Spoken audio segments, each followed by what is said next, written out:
KPS recording studio रेशमा बाजार।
महीना छौरी पुसयर महगा के दहिया में जार लागे खोज छियै आगा के बीते छै महीना छौरी पुसयर महगा के दहिया में जार लागे खोज छियै आगा के या छौरिया ने के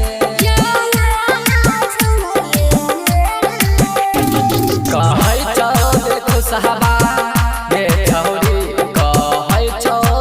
साहबा ये छौरी चुमा लेबो सुताय के दोनों गाली में कहै छौ सुलोचना रे छौरा कहै छौ सुलोचना रे छौरा चुमा लेबो सुताय के दोनों गाली में मिले रे छौरा नया साल में मिले रे छौरा नया साल में। KPS रिकॉर्डिंग स्टूडियो रेशमा बाजार मधेपुरा।